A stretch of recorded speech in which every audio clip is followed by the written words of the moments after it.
Hey there, folks. Santee at the Arizona Ghost Raiders here. What did you do if you were poor in the Wild West? Let's check it out.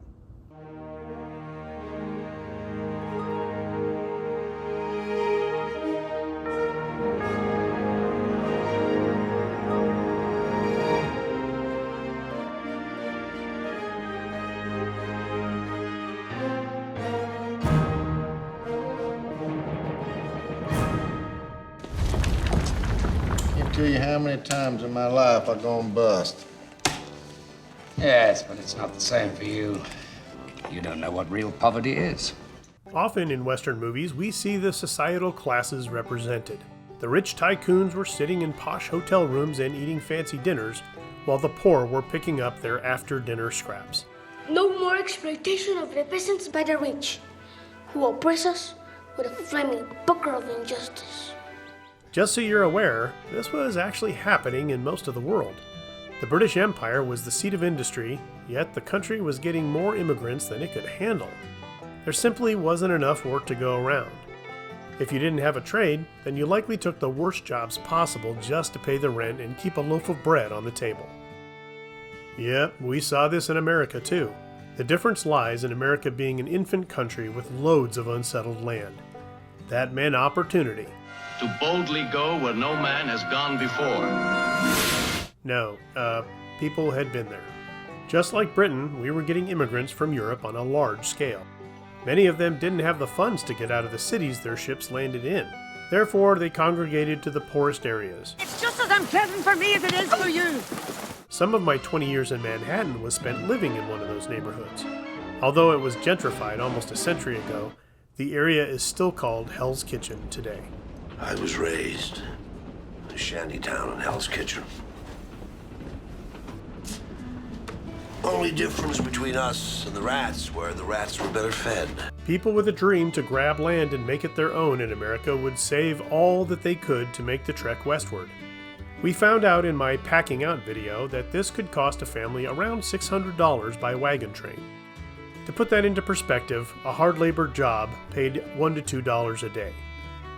Then, they still had to have some cash to get started upon arrival.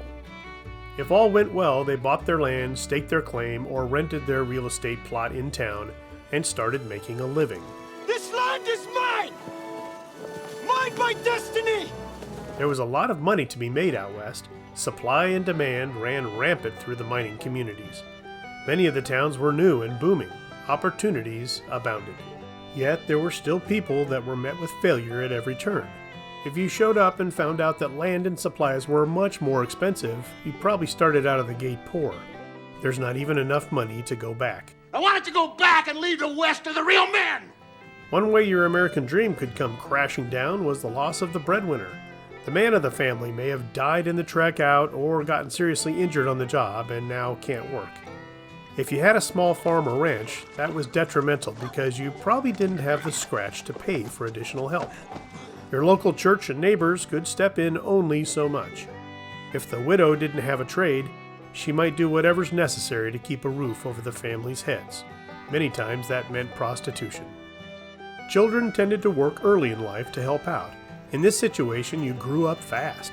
We see this today in rural communities. At Old Tucson, we have a ranching family that runs the stagecoach and horses. Every child in that family works. Even the 7-year-old has more cowboy knowledge and work experience than some of us older folks.